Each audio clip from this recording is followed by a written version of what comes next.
Welcome to another Friday webinar where the team, I know Heather, as soon as I logged on, I was like, oh, we didn't do Instagram. That's okay. It happens.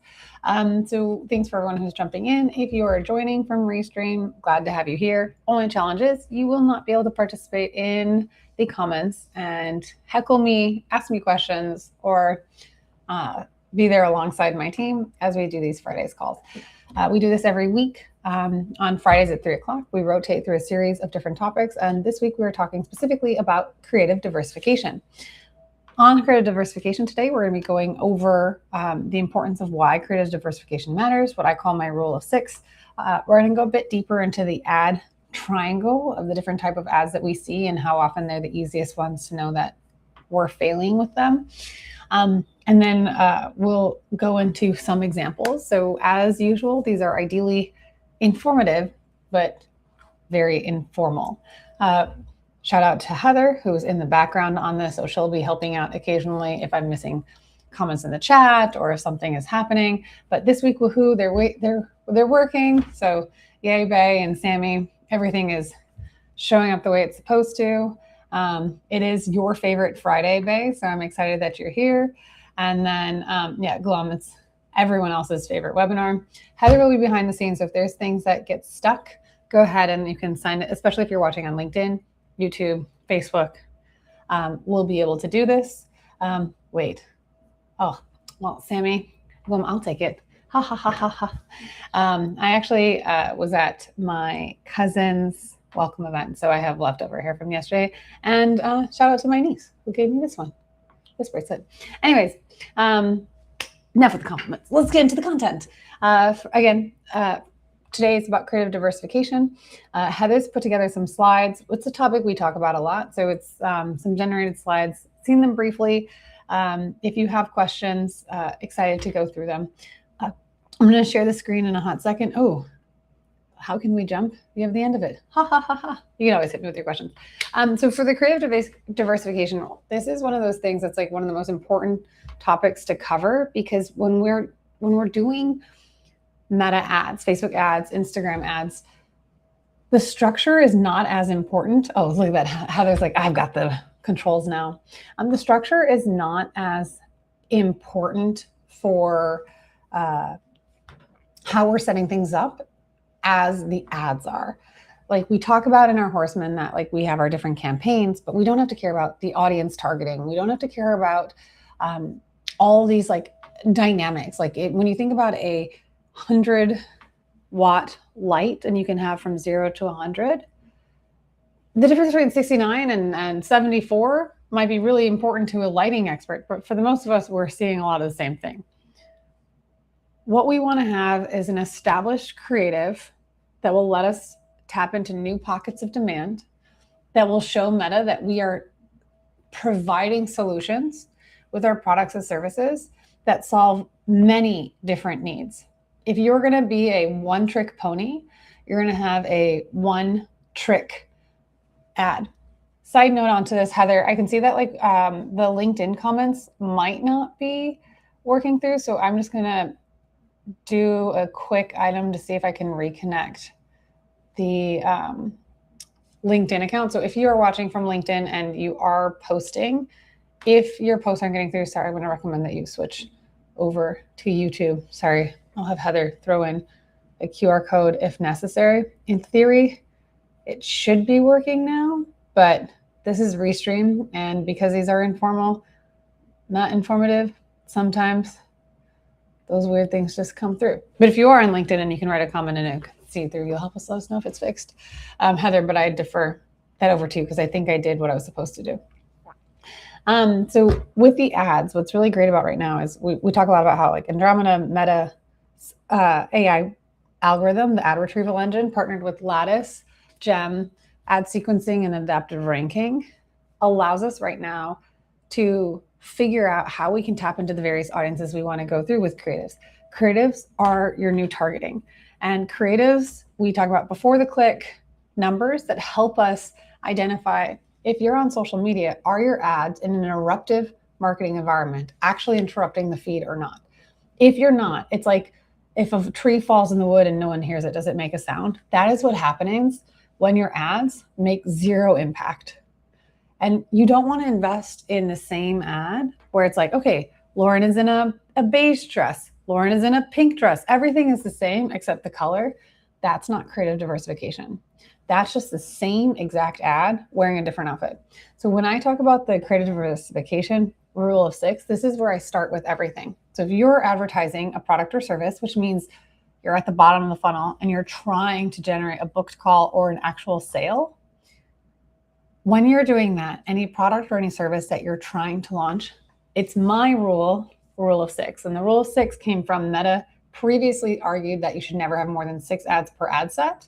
I mean, that's a long time ago. So since they've changed everything, flipped it on its head with Andromeda and all the other AI investments, I'm just going to take what they said was the maximum and make it my new minimum. There's no documentation anywhere that I've seen that this is the number to go by, but it's my rule of 6 and my webinar, my rule. So, but essentially what I'm saying is for every product, every service, every campaign that you're running, I want you to have at least 6 different ads. And when I say different, I mean materially different.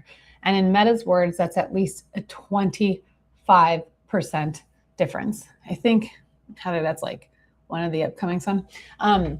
In this ecosystem where we're running ads, we're literally paying to get in front of our ideal customers, or for one of our favorite people watching this webinar, our future qualified conversions. When you're spending money to get in front of our target audience and you win that auction when you go to bid, all you're doing is renting their attention. And when you rent their attention, the success of the ad is that you've earned enough trust to inspire an action. But if you cannot capture their attention when you've rented it, how the heck are you supposed to inspire an action with it? You have to ensure that your creative is capturing the demand of attention that you have just paid for, that you have just rented. So again, just in general, when we're doing any type of advertising, we are renting someone's attention for as long as we can hold it and as long as we can contain it. The longer you contain it, more often, the more content they're consuming. And the more they consume, the higher likelihood they're going to convert.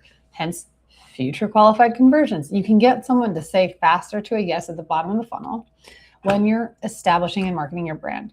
The best explanation I've ever heard for what is branding, how do you establish a brand, is when you invest in people understanding who you are, so much so that when it comes time to making a decision on whether or not they want to work with you, hire you, or buy your product, is agnostic and independent of the price. If you can do that, you've established a brand. That price is not the considering factor. So in the creative diversification attempts that you're doing and the ads that we're creating, we are going to talk about these 4 things that matter so that when you're producing ads at scale and for your ad accounts, whether it's Meta or anything else, we need to make sure we do this. Okay, jumping in quickly, can you do a full episode dedicated to future qualified conversions? Absolutely, but we would have to have a special guest star. If you can get me a future qualified conversion guest, if we can get Ben Klein on it, absolutely. If he does that episode with me, we'll do a full episode dedicated to it, 100%.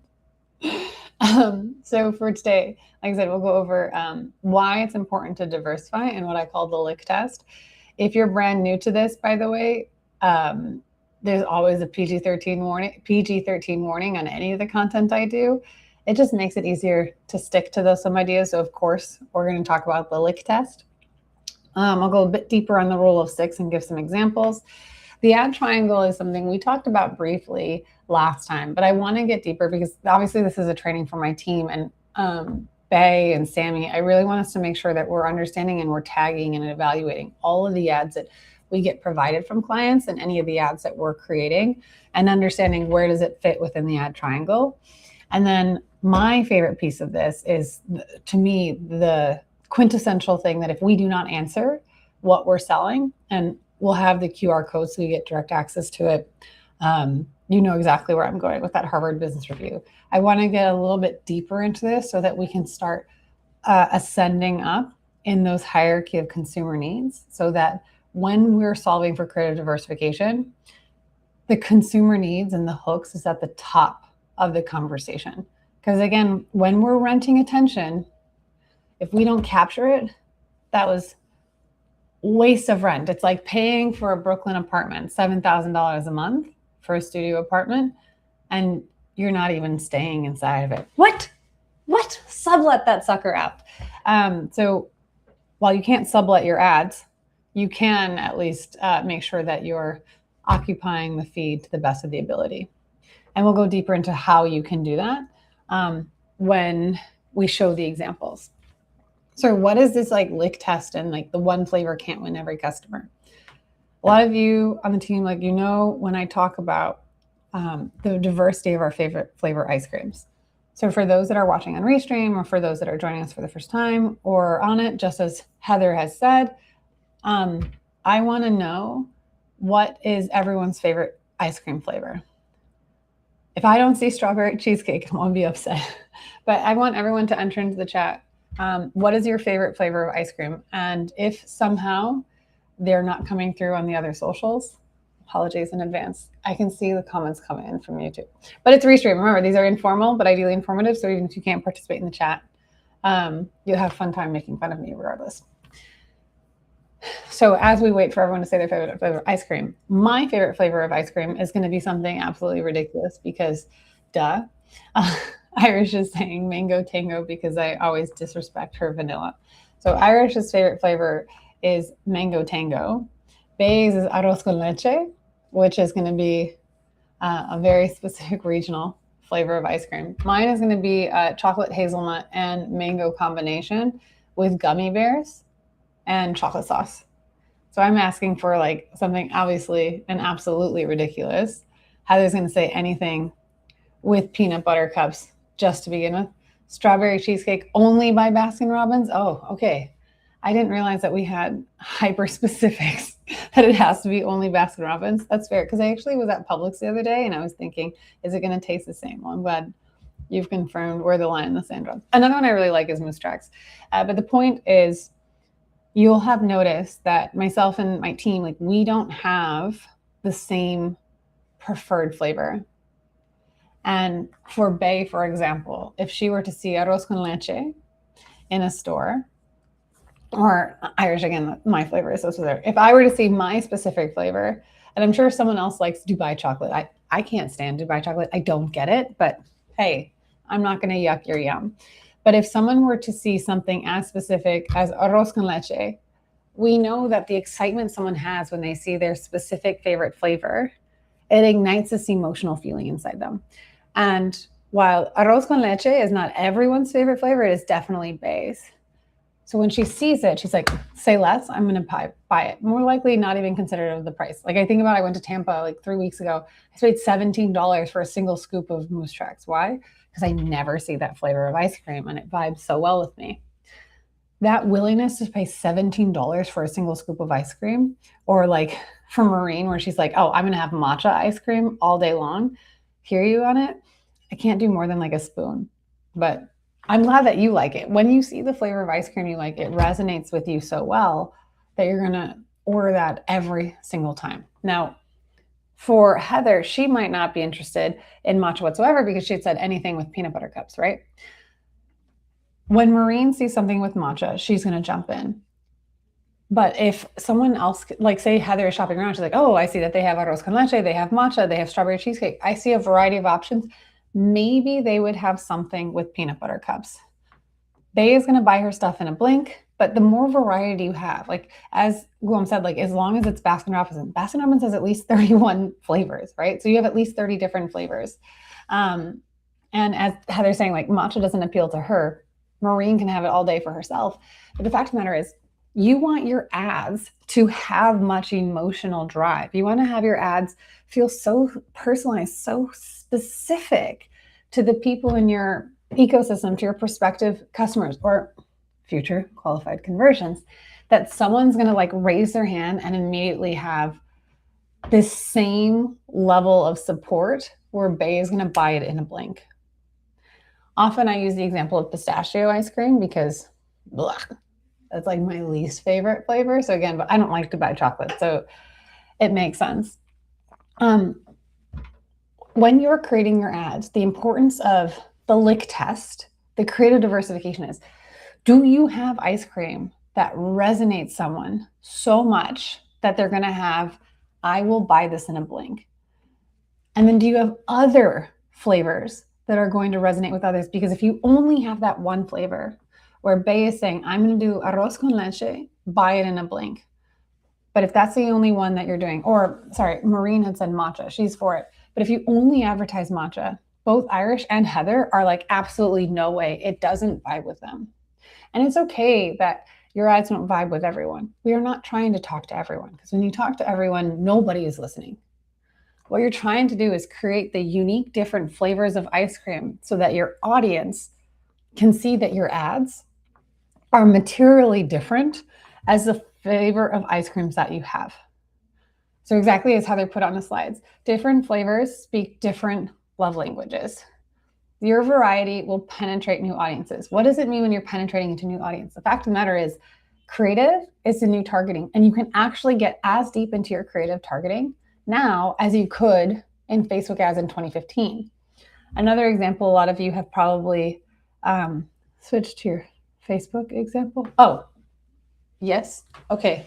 Thank you, Heather. Sorry, she sent me a private chat. I was switching to the Facebook example. Cool. If you have different flavors of ice cream, or if you have different styles of ads, like sometimes I'll talk about like the Fijian mom. If you're speaking to the Fijian mom, she's going to be like, I feel so seen.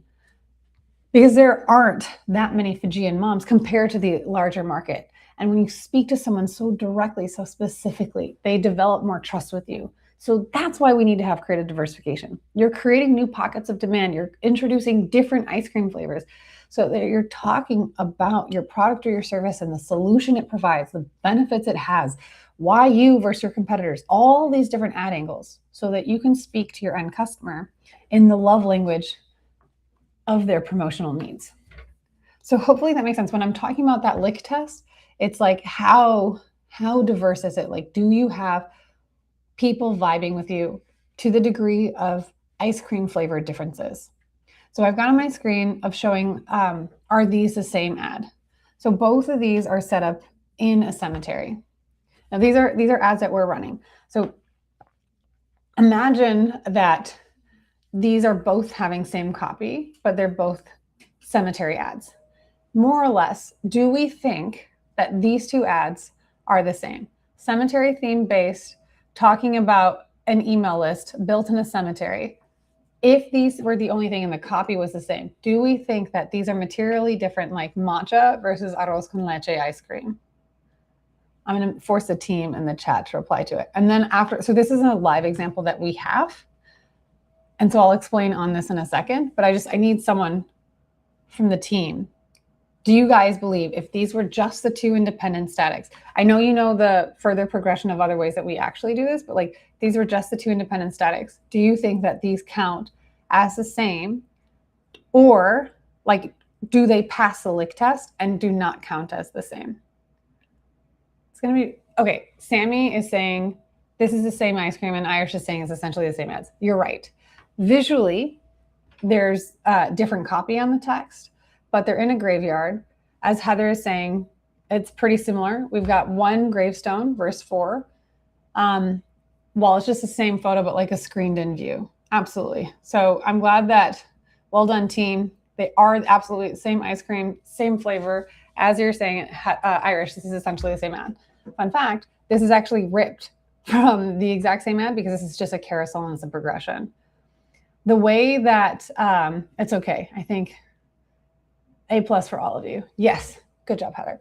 And I'm glad, Maureen, that you're saying like it does look the same to you. Now, some of you might be like, well, they look like two distinct ads, but it's the same subject matter. I'm going to share my screen and show you where Meta puts it in. So this is the internal document that we have for our draw.io, but I took these screenshots from Meta.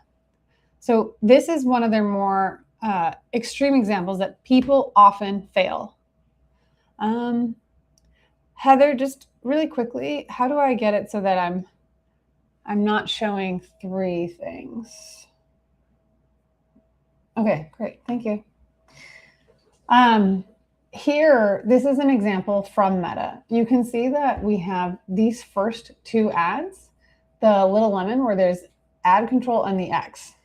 What that is essentially saying, oh yeah, even better. Let's take me out of the picture completely so that it can be even bigger. Heather, I'll just remove my face. Because especially on mobile, it's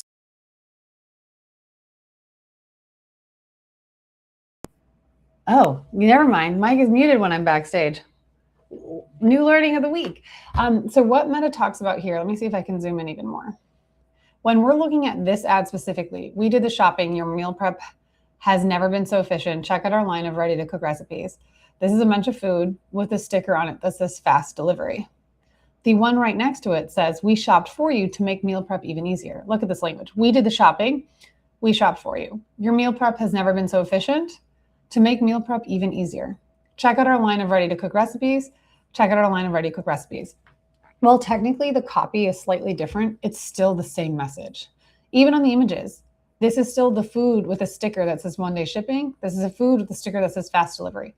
At the end of the day, the core content of what is being discussed is effectively the same thing. So Meta is going to see this as the same. Like this is like, you cannot do this. If you do, you're going to find yourself paying a CPM tax.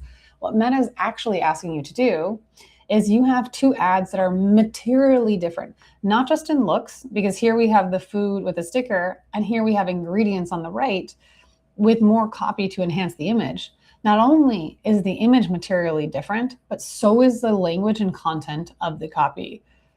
Here we're talking about we shop for you, make meal prep even easier, check out our line of ready to cook recipes. This is selling efficiency and ease of use.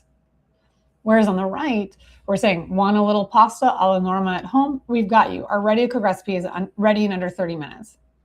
Well, there is a level of efficiency because it's fast to do. We're giving a time of 30 minutes. We're also giving you a recipe. So this is a recipe-based ad, and then this is a shipping-based ad. So you get the ease of use to get it. What Meta has said is do feature different text formats, like a question or a list, or describe different product features and benefits. Do not use the same post text for multiple ads or speak only to your core audience. I cannot emphasize enough this piece. You cannot speak only to your core audience. If you ignore the Fijian moms, if you only produce matcha ice cream, you will fail the lick test, and your creative diversification is going to cost you higher on CPMs. You're going to find yourself increasing your frequency and hitting your frequency caps way faster. And you're going to let your competition take the people that are willing to give you money that you refuse to talk to. Jumping back really quickly on this, I see Ben is saying, oh, I'm still hidden. I was like, Heather, I was like, in figuring out, I don't know how to do this. This is fun. Heather will figure out how my face will go on screen. But I like how you're saying one is a pint-sized ice cream and one is the same flavor in the gallon size. I like that when you're talking about are my two ads the same? That's a good example. The other things, just taking this out, Sammy was talking about it's chocolate ice cream and chocolate ice cream with chocolate chips. Yeah, exactly. When we were talking about earlier, sorry, I missed those when we were showing my side-by-side one, or where Heather is saying like a bowl of food versus a few plates. It doesn't count. Like those will not be creative diversification. So I'm going to share my screen and zoom out a little bit more for the other example that is more obvious, because here, these two ads that I've got on my screen are both selling shoes. These are completely different shoes. I don't care where you stand in the fashion space. White shoes laced versus gray slip-ons, suede versus canvas, day and night, okay? Look, Andy may not be able to tell the difference between two turquoise belts, but everyone here can tell the difference that these are two different shoes. However, this is not a shoe competition. We are not trying to say, do you identify that the white shoe or the gray shoe is different? This is an algorithm that's trying to figure out which ad to deliver it to. If these are what your product ads look like, where all you're doing is gray pants, showing the shoe size or shoe shot, wooden floor, these look the exact same to Meta, where now you're just looking at vanilla Greek yogurt and non-fat Greek yogurt. At the end of the day, if you don't like Greek yogurt, it's still Greek yogurt. So this will not work. But what we wanted to have is in materially different images. So what Meta is suggesting, well, yes, Irish, 100%. Andy Sachs is the kind of identifier. If Andy Sachs from Devil Wears Prada is going to think that they're the same, then you have failed the lick test. Meta is looking at for you to show if you're showing off shoes, you can have the product shot of below the knees with the product, and then you can have someone putting them on, wearing socks, different color shoes, full body shot, adding in text overlay. This is the level of difference you need between your static images. And if you don't have at least what we call it like cuckoo crazy, if you're not at least 25% different, the ad blurriness, ad blindness is going to cost you. So you need to be at least 25% difference. That's not my number. That number comes exactly from Meta. And then I like how we're bringing us in how they have the same copy. I wonder if they're at a different space into it because, yeah, previously the same copy in the food side by side. So the fact of the matter is that when you're looking at ads and the algorithm is trying to figure out which ads should I deliver, you will fail in creative diversification if you cannot tell the difference between your ads right away. It's a non-negotiable. So when we're talking about the needs for creative diversification, we need to be mindful of, will this pass the lick test? Is this going to alienate some people and be like, oh yeah, that's not my favorite flavor? That's fine. That's why you need to create a completely different one so that you get that same excitement as Bay said, I'm going to buy arroz con leche ice cream every single time. Okay, I'm going to jump back into the presentation. Heather, let's see if I'm doing this correctly. I am not. So I'll let you, Heather, switch to the screen so we can keep going on. If anyone else has questions, says, yay. Okay, now we just have to fly through a few of them. Let me see.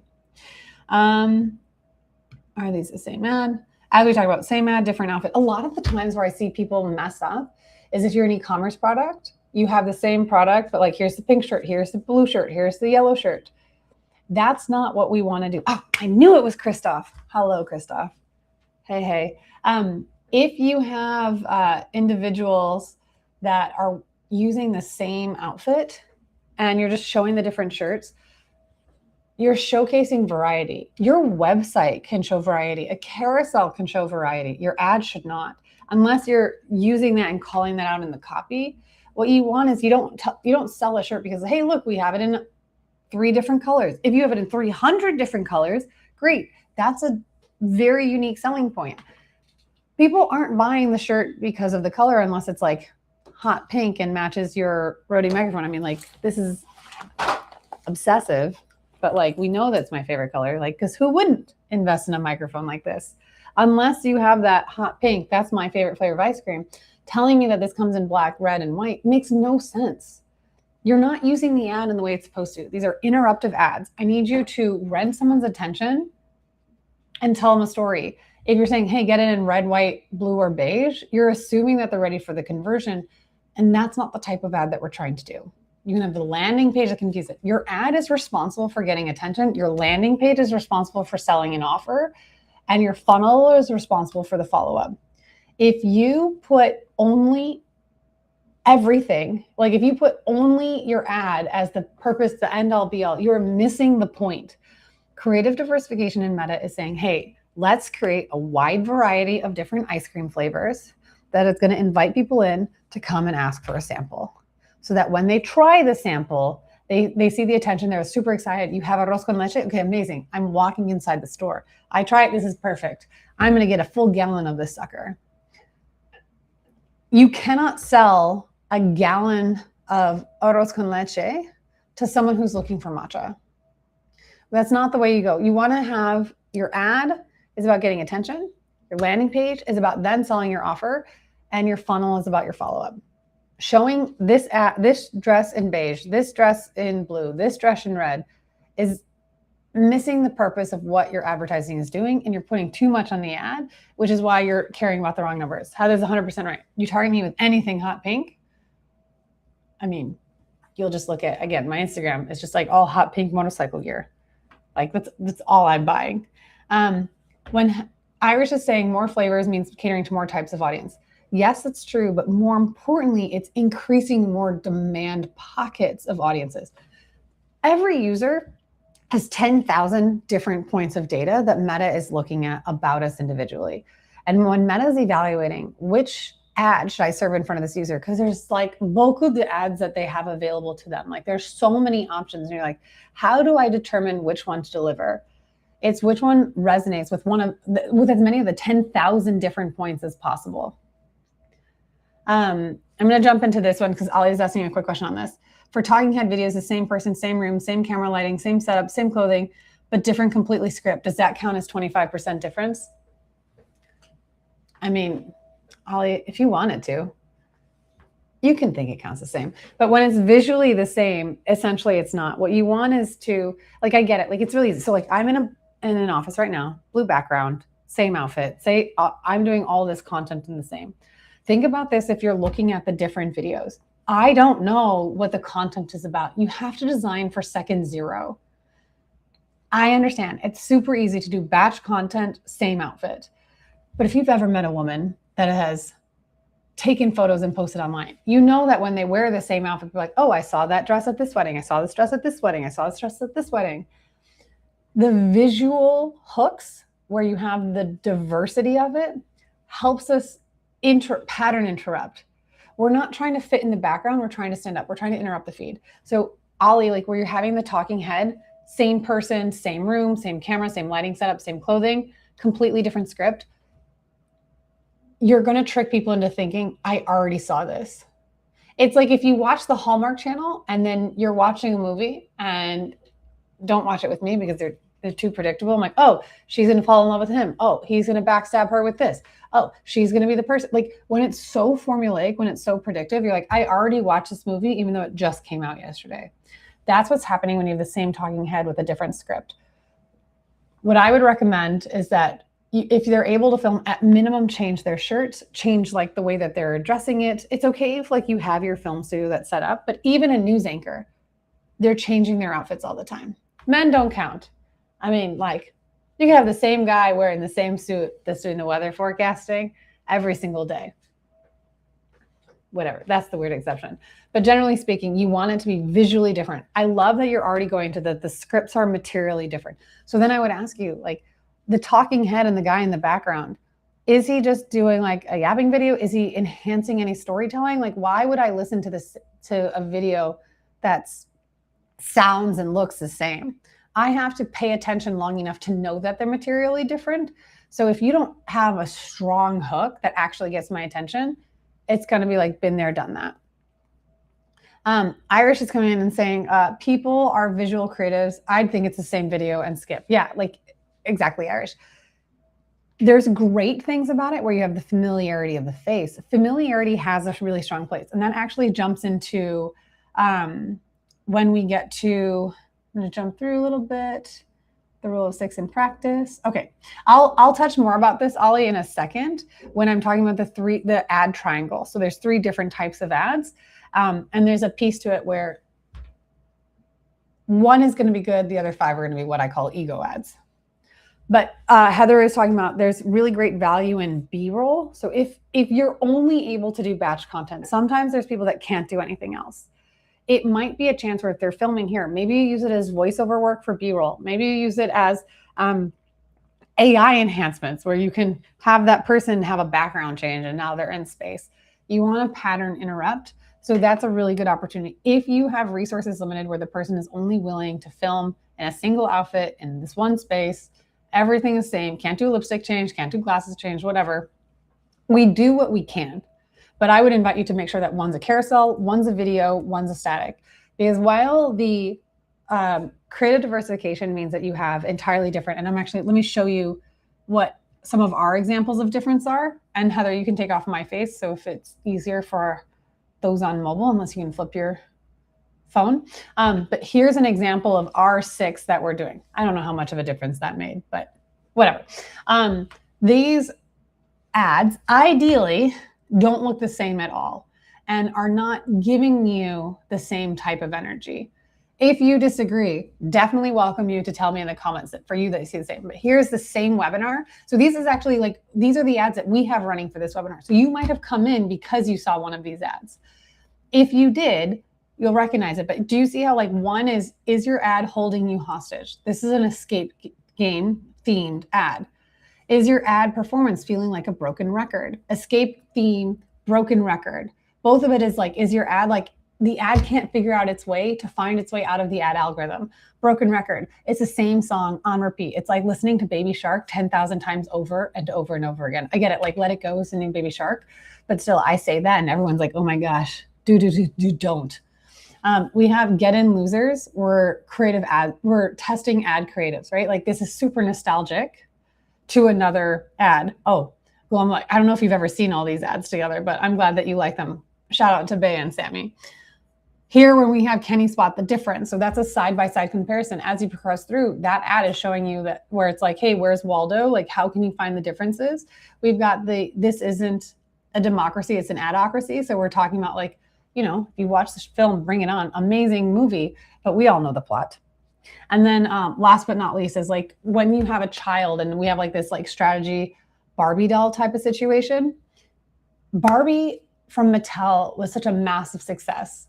Not because they sold the same Barbie over and over again, but because they had all the different versions of Barbie. You had scuba dive Barbie, you had teacher Barbie, you had all these different options available for her. So that's like for us, this is how we're showing, like this is literally our good examples. I know like this is somewhat self-gratuitous because this is like my team on here. Like as I was just saying, GG teams, like these, for us, we see these as totally different flavors.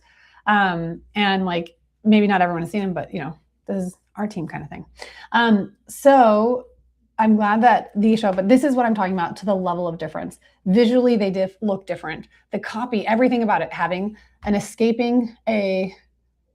room, broken record, nostalgic for like cheerleading, like which team are you cheering for? Different Barbie dolls showing where's Waldo. This is the level of creative diversification that we want to have for our different flavors. Then there's a thing of like when you're looking at the creatives and you're trying to, I was like, oh, Heather, I don't know how to bring myself back in. Am I doing this wrong? Maybe, I don't know. I leave it to you to figure it out. Thank you. When you're like, okay, but I have all 6 ads, when do I know to change, right? How do I know if it's time to change an ad? Is it time to kill an ad? Do I bring in more? Is 6 good enough? Whatever that type of solution is, we have you either kill a creative or you make an iteration of a creative. The reality is you have to look at the creative and understand, is it time to create new creative? Or is it like because performance demands it? Or is it time to make iterations of creative because performance is saying this is a really good situation? So what we call for iterations, we have parents and children. We make iterations of ads. If they KPI, even if we don't need new creatives, it's good to have something and back up in case one of our 6 ads fails, or if we want to use that concept in a different campaign. But when we have an ad that KPIs, which means our see more rate, our link click-through rate, that's the most important one. Link click-through rate. If that link click-through rate is above 3%, oof, that's a great ad. And then does it have a good hook rate? Does it have a good hold rate? At minimums, both of those numbers need to be 20%. If you have a hook rate and a hold rate that's at least 20%, and you have a link click-through rate that's at least 3%, you have an ad that's KPIing, especially if it's a bottom of funnel conversion campaign. You want to take that ad and make iterations of it. So Ollie was talking about a single talking head in an outfit with a script, and let's say that's KPIing. What I would want to do from that iteration is what I would take away is like, it's got a good hook rate, it's got a good hold rate, it's got good link click-through rate, looking at those things. Okay, a single talking head in a professional studio shot from like really basic, like yapping type of situation. Okay, I want to make another one that's like that, and I want to follow those. So that's where we say parents and children. You want the derivative to feel like they're related. So if you can't see that there's some sort of continuity, it's not an iteration, it's a net new creative. So in our example, actually, what ended up happening is the get and loser were testing ad creatives. We ended up making, like, this is based on a nostalgia 90s, 2000s film. So then we did another 90s nostalgia 2000 films. So originally the Bring It On, like the cheerleader one, was supposed to be an iteration of the Fetch campaign of like get and losers were testing ad creatives. However, it became so unique that it was a net new concept. So you either have a net new concept or an iteration. Those are the only 2 types of creatives that you can have in your account: net new concept or an iteration. If you can see how vastly different get and losers were testing ad creatives versus, so like a Bring It On versus a Mean Girls type of ad, If you can see how different they are, they count as net new creatives. However, if we were to do get and losers, we're testing ad creatives, and then we did a different burn book type of situation where we like leaned in more on this like layering on it and it felt like it was similar, that would count as an iteration. But I never make iterations until, so this children, we are never going to make iterations until a concept has proven itself first. No proof, no point. Okay. And then when sometimes what can happen is you find an iteration. And so like what the bring it on evolution was is you have fun. This is the best part. Why this is one of our favorite ones for the team is creative diversification is the most fun that you can have in marketing again. It's like the Mad Men era style of marketing. So if you watch that film or that TV show Mad Men, a lot of the creative concepting is fun, except now it's with like less chauvinism and better pay, I hope. But the reason why like it's fun is sometimes you can take an iteration and then it expands into an entirely net new idea. And when you have fun with it, it doesn't feel like work. So again, with all of our creative diversification, you can only have net new concepts and iteration. I like that Heather is saying like, I feel like FOMO when I see the creative team that puts together. I'm sorry, you're on the conversion architect side. So you're on the landing page. But what's cool is, as we talked about last week, so this is new for anyone that's watching, when an ad KPI, so let's go back to so the fetch concept KPI, had good hook rate, had good hold rate, had good link click-through rate. When it's KPIing, then what you can do is keep that ad going. How do we make the destination better? Because all the destinations go to the same landing page. And when a concept KPIs, then it validates that we continue the concept through the landing page. So we always are split testing the landing pages. Do we have an actual split test set up? Maybe. I don't know. But do we always have it? No, the answer is no, we do not. Because there's resources that go into making a dedicated landing page that has continuity to a concept. And as Heather is saying, when the concept KPIs before the click numbers, link click-through rate, hook rate, hold rate, then we say, okay, great, this concept is doing so well. Let's make a B version of the landing page that's continuity of the creative. So the fetch continues into the creative on the landing page. So we have that same story. When we launch ads, what we have now is every new concept, so fetch or bring it on or graveyard or escape room, we will launch it with a unique URL that may route to our base landing page, but is set up because we use high level. So as soon as that concept KPIs, we can then just have a split test made for creative concept versus base landing page.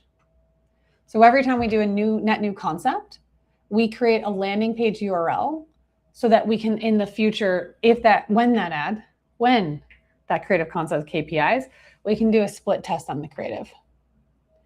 Irish is just jumping in. You're saying you can always peek, but seeing it after is always better, for sure. It's super fun. Okay, so Ollie, getting a little bit back to what we were talking about earlier. So the ad triangle, where you were talking about the same talking head, same outfit, very different scripts. This is what I think comes into with the ad triangle. So when you're looking at ads, like when we're auditing ad accounts, every ad is going to fit into one of three things. I call the ego ad, an attention ad, and an on-brand ad.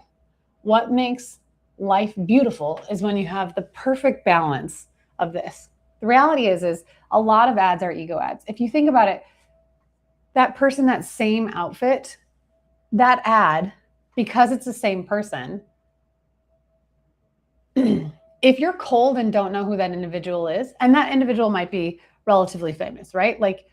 I don't even think, I'm trying to think 90% of the people participating in the World Cup are considered famous in the United States. I think that there's going to be tons of FIFA all-star athletes walking around all of North America that people will not understand are who they are. Lewis Hamilton, one of the most followed Formula One drivers, massively famous if you're into motorsports, is only becoming known today because he's dating Kim Kardashian. Who was Kelsey Travis? What team did he play for? Until he started dating Taylor Swift, most people, and I say most people, I'm saying the larger majority of the world population had no idea who he was. Now, he was very famous in specific circles.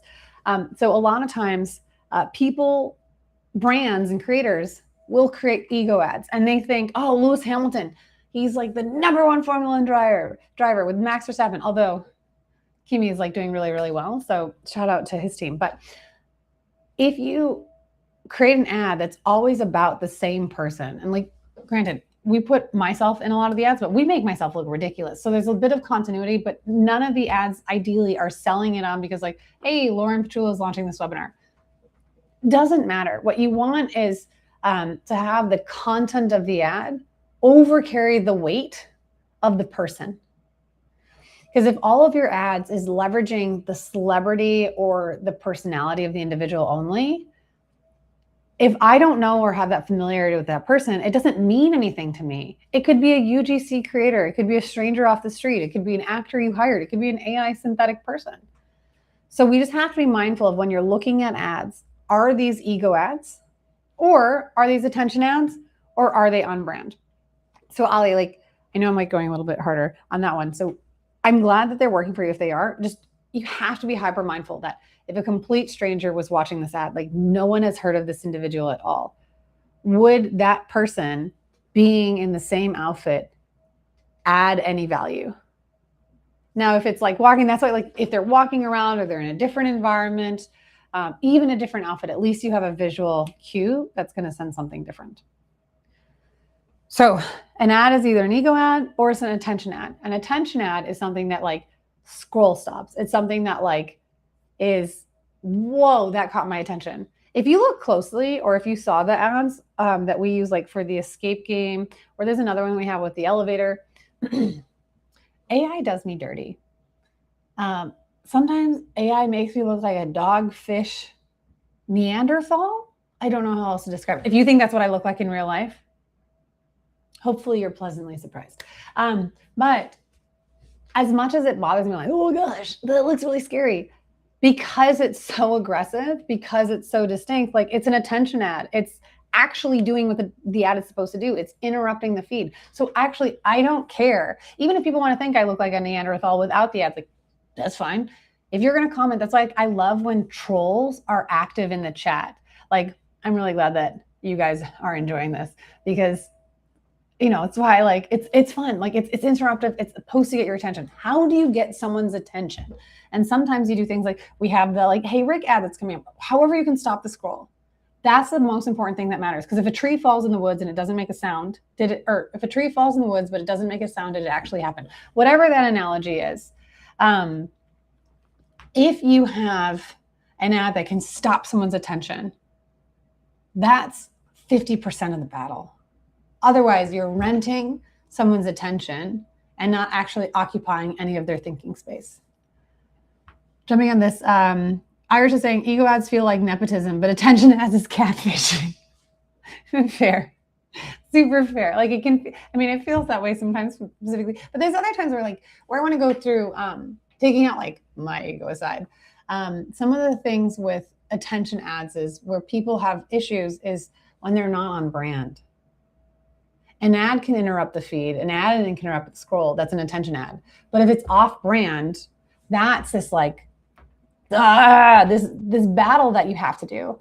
So taking apart ego ads from the side, that's just like, that's a common thing that we see, because people will say like, oh, you know, it's attention and on brand, an ego ad. But at the same time, if it adds zero value to the cold audience, it's not going to work. So you have to find a really good balance of when, hold on, let me see, of when your brand can interrupt and be attention grabbing while having on brand. It depends. Like there's whoever the client is at the end of the day, and you might have someone that's like, I need to cycle in ego ads. That's fine. Know what it is, but no, you have to start working for ways to interrupt other modicums of attention, because if they're forcing you to only run ego ads, that's just an uphill climb that I don't personally want to embark upon. So the on-brand ads, which are like, yep, all the right colors. Oh, it feels so pretty. I could hang that in my office. This is social media marketing. The goal is not to have a piece of art.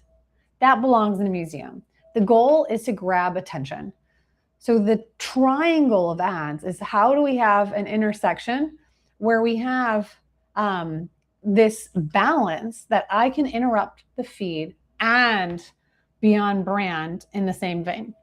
It's a balancing act. And because of that right now, it allows us a lot of job security.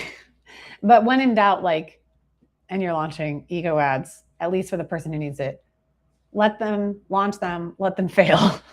And then be like, hey, I need to make on-brand ads that also are going to have attention. Because if you're going to make it completely off-brand every single time, you better have really good storytelling to prove the point of capturing the attention. A lot of people will do right now where they'll use a really popular hook, like a visual hook. I think Adley from Viralish is using like a chicken dancing on top of a building and says like, hey, is that a chicken dancing on top of the building? Gets your attention. Then it's her holding the chicken head in a chicken suit that's telling you why that interruptive hook, that pattern interrupt was important so that it contains you to hold more for what was off-brand. Bay, just jump back into the comments. You said AI literally gave you a picture of me instead of LP the singer. Oh, wait, the guy? Oh, that's funny. Oh, no, non-binary? I know who you're talking about. But hey, you know, if only I was that successful. Hopefully one day their chat or their AI creatives gives a picture of me. It's all marketing, as Irish is just saying. You're going back to the start where it's catching and renting attention. Absolutely. When you're renting attention, if you're not sustaining it, what was the point? When you're using ego ads, because that's going to happen. Like Ollie, you have someone who's well-known in the space. Those ads serve a purpose. Absolutely. And they do really well for retargeting, recommitting someone to what your product is selling, which is why static ads work really well. But if you can't capture a bigger net, you're going to fish after the same pond that all your competitors want in on.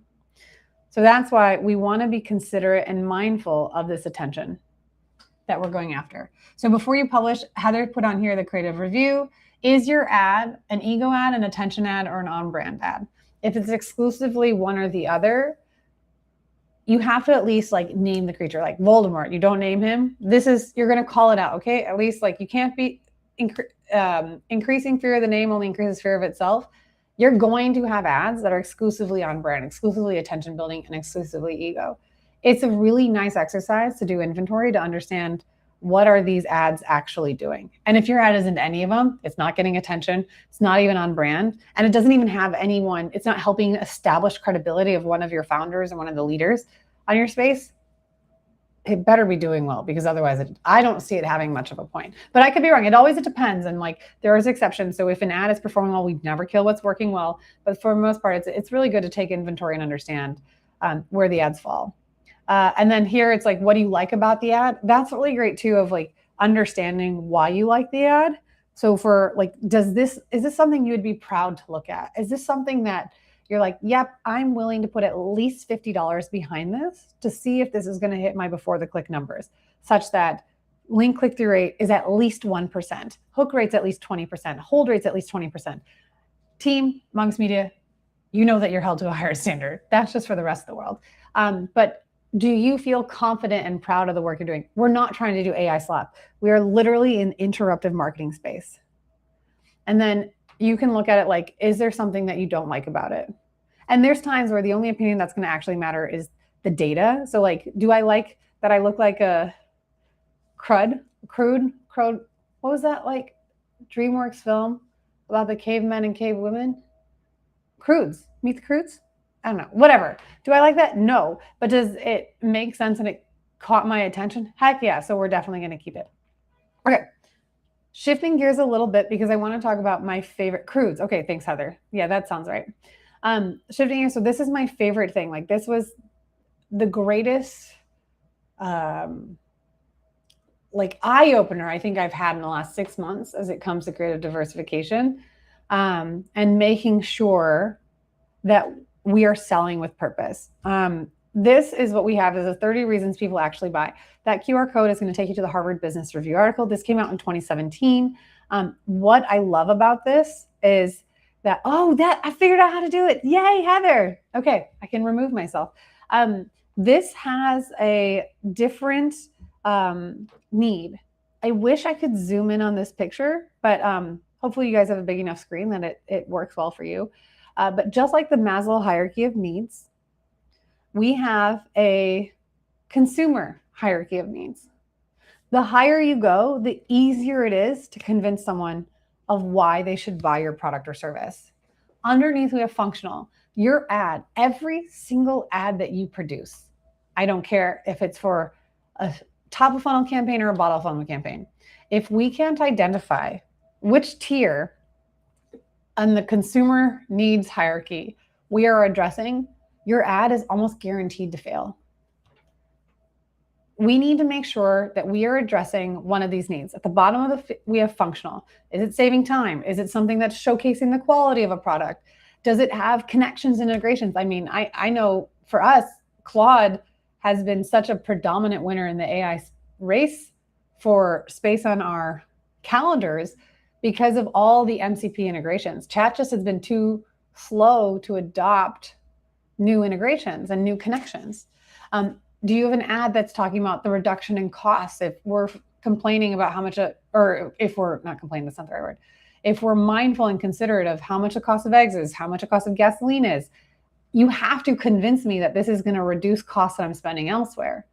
If we can identify a functional consumer need that our ad is addressing, you are going to land into someone's wish list. You're going to land, you're going to get a swipe right. This is when you're like, I don't know what flavor ice cream to do. Start here. Look at the different needs. Look at your product and service. What can you sell about your product or service that has sensory appeal? What can you show with your product or service? Like, so there's variety. If you have 300 different color shirts, great. You can show that. However it is, like start here and create 6 different ones. If you're able to progress further up, as high as self-transcendence, that's like Tony Robbins, right? And so with Tony Robbins level, he's selling self-transcendence all the time, which is why he's become a multi-centimillionaire. The higher you go up, the harder it is. The reason why we liked Fetch and we were able to make the Bring It On is because it layers in on the emotional connection for nostalgia. Heirloom and affiliation or belonging are some of the easiest ones that if you are selling a high ticket item and you're creating the ability to pass this on to the next generation, whatever you're learning from that group. If you are a part of an exclusive club, those are 2 of the easiest things that you can sell when you're doing high ticket. But you just need to make sure that like you are considerate of when you're identifying your ad as an ego ad, attention ad, on brand ad. Also, what are you selling? Because if you're just talking at someone, they're not going to hear you. So this, like the 30 reasons people actually buy, this is one of my favorite things. And every single ad that we create gets labeled. What is the consumer need that we are selling? How are we trying to tap into the highest likelihood of success that we're going to have? Yes, then it also needs to have a visual hook. It also needs to have a storytelling hook. It also needs to have a verbatim hook. We go, visual hook is the highest priority. You design for second 0. Is this going to interrupt the feed and help me pay attention? And then we do a verbatim hook. What is the first phrase? What is the language that they have before they click see more? The visual, you might have copy, like what your thumbnail says. That's the visual hook. But the verbatim hook is what are the first things you say out of your mouth? What are the first things you say in the primary text? What's your headline? What is the text? The visual interrupts first, and then you look at the verbatim hook. What is verbatim said? What is verbatim written to get alignment? This is what I'm interested in. And then the third hook is the storytelling continuity hook, where it's like, I've captured your attention for 3 seconds. I read the headline. I read the primary text. Now I'm going to read more of the copy. Now I'm going to listen to more of the video. Now I'm going to see more of the carousel. And you have to make sure that you're answering one of those things. This is like my favorite piece of anyone that's getting into ads. My favorite piece of advice is to check out this article and understand every ad you see, what is it selling? And it's a good exercise when you're looking at your own feed and you're seeing what stands out to you. What I call potty time. Some of the best ways you can justify your doom scrolling. See the ads that you're looking at and understand, hey, as I'm scrolling, why did this capture my attention? Okay, why did it earn a micro action? Remember, your ads are all about interrupting the feed, getting attention. And then what you're trying to do is earn enough trust to cause a micro action. That micro action might be go follow the Instagram profile, go visit the landing page, submit this lead form, whatever it is. Your ad interrupts and gets attention and inspires a micro action. That's what your ad is supposed to do. And if you're able to make sure that you're addressing at least one of the consumer needs, and you can do multiples, you can have an ad that does multiples. Like that's not impossible. Just again, it gets harder. But if you can have that can be addressed in the continuity hooks or in the visual hooks, you're going to have a higher likelihood of success. So we talked a bit about the hook hierarchy, but we've got it written here. So visual hook, written or verbatim hook, because it's also in the verbatim hook is going to be the first thing they say. So it's verbatim if you have a video that's talking. And then the story hook, the continuity hook. Why is it getting you to hold someone's attention? This is the order that we rank them in. So when you're doing your creative diversification, you have to create your ads so that they're concept-wise as different as the Mean Girls film versus Bring It On. As storytelling-wise, as different, that you're actually addressing different consumer needs. And you're talking about copy, like your copy should not be able to fit on any creative. You make copy that specifically aligns to the creative that you made. Just as I'm saying, you have to be intentional. If you want to be more intentional with your ads, you have to be hyper specific. You want the copy to be connected to the ads. If you have copy, like in ours, for like I love using our example of the graveyard because we have like time of death as soon as they sign up. The copy and the visual where they have that storytelling is what people are looking for. Like when we consume Reels right now, Reels last time, so I was with Meta in DC last year and they said Reels was 70% of all consumption of Meta products. Reels, they didn't say Instagram or Facebook, they said Reels. And they said the large majority are watching it with sound on. Before, the narrative was always designed with assumed sound off for surprise and delight when sound is on. But now that 70% of all content is consumed in Reels and the large majority of that has sound on, you have to make sure that the content you're creating is meeting the environment that you're placing the ad. A little bit earlier we had talked, and I said I'll get back to it. One of the ways when you're doing the creative diversification and you're being mindful of not just the visual hook, but the storytelling hook and the placement of where it's going to be, you also need to be mindful of how it looks in that. One of the things I hate the most is when individuals will give me one or two sizes of an ad. There are 34 different placements within Meta. If you don't have an ad, and you can use, there's a Creative Hub, a URL that you can test your creative and see how it looks on all 34 different placements. If you're not intentional about where you're placing your ad, when you rent that attention, you're essentially saying, hey, yeah, I'm renting this house, but the plumbing doesn't work.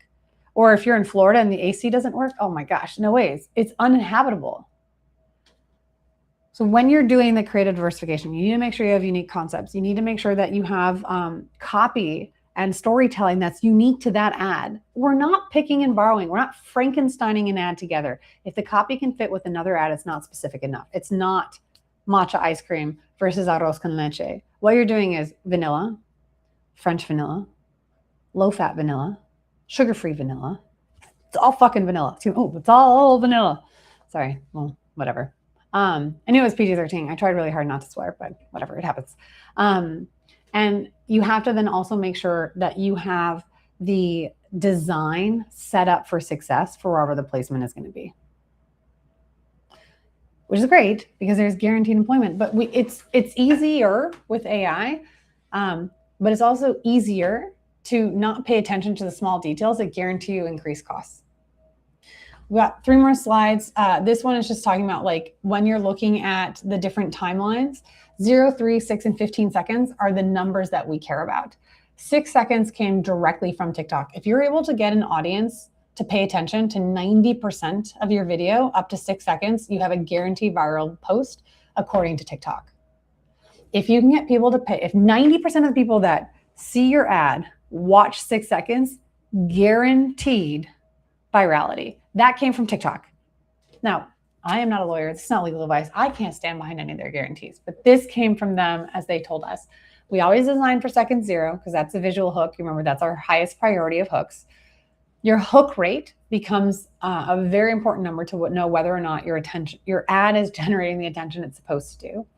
So can you get people to look at your ad for at least 3 seconds? If you can get the first 6 seconds to be viewed by 90% of the audience, home effing run. Great job. Then the other number is 15 seconds. You cannot pitch something in less than 15 seconds. I know you can try, you can talk really fast. I'm from the city of Chicago. This is me at probably like 1/5 of the speed I used to speak at. I still cannot pitch something in 15 seconds. Like you need at least 15 seconds. So through play, THRU play within Meta is one of the numbers that you have to be mindful of. If you can't hold someone's attention for at least 15 seconds, you've never told a story of why they should pay attention to you. You just got a double take and someone moved on. You don't want them to move on. You want them to commit. So the last two ones are just QR codes. If you want, we have a call every Monday at 11 a.m. You're welcome to join it. You can sign up on that link. It's our mastermind. You got our pitch, whatever. You knew something like that was coming. And then if you like these webinars, we do these every Friday at 3 p.m. When you attend live, especially on YouTube, Facebook, and LinkedIn, we usually can see those questions come through. But you're welcome to join next week. We're covering the CAPI-driven playbook. So we talk about how we connect the creatives and the ads back into our pipeline so that we can do a more data-centric one. So next week, we're talking about the pipeline pathways and how we have like our marketing pipeline versus our sales pipeline and how we make sure that our advertising connects to those different pipelines. Hope it was fun. I appreciate everyone's time and attention. Heather, as always, thanks for helping with the slides. And team, happy Friday. Enjoy your weekend. We will next Friday is Juneteenth, so it's a federal holiday. My office will be closed, but I will still be here. So feel free to join me. It'll be data-driven. And team, enjoy your 3-day weekend. Next week. Today, 1 more hour. Talk soon. And as we go, finger